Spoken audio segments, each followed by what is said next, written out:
যারা কম্পিউটার দিয়ে আমার ভিডিও দেখছেন তারা এভাবে সাবস্ক্রাইব করুন, আর যারা মোবাইল ফোন দিয়ে ভিডিও দেখছেন তারা ঠিক এভাবে সাবস্ক্রাইব করে দিন।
তো ভিউয়ার্স, আমার এলডিআর সার্কিটটা কিন্তু মোটামুটি কমপ্লিট। দেখুন আপনাদের সামনে এটা কমপ্লিট করলাম। আর এটা হচ্ছে ইনপুট প্রান্ত, এখানে 220 ভোল্ট আপনি এসি পাওয়ার দিয়ে দেবেন।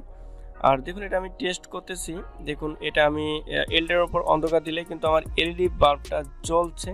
আর একটু পরে আমি আপনাদের এসি বাল্ব চালিয়ে দেখাবো আউটপুট থেকে এসি পাওয়ার নিয়ে।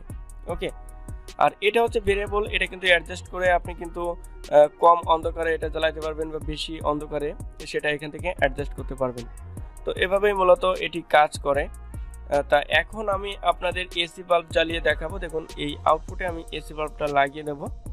ওকে, দেখুন আমি এসি বাল্বটা এখানে লাগিয়ে দিলাম। এখন দেখুন আমি আপনাদের টেস্ট করে দেখাচ্ছি এটা কিভাবে কাজ করে।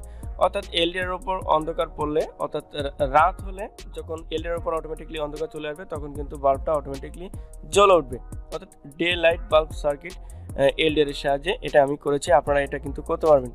তো ভিউয়ার্স, যদি ভিডিওটা ভালো লাগে থাকে অবশ্যই চ্যানেলটা সাবস্ক্রাইব করে আমাকে সাপোর্ট দিয়ে পাশে থাকবেন। তো ধন্যবাদ সবাইকে, থ্যাংক ইউ ফর ওয়াচিং।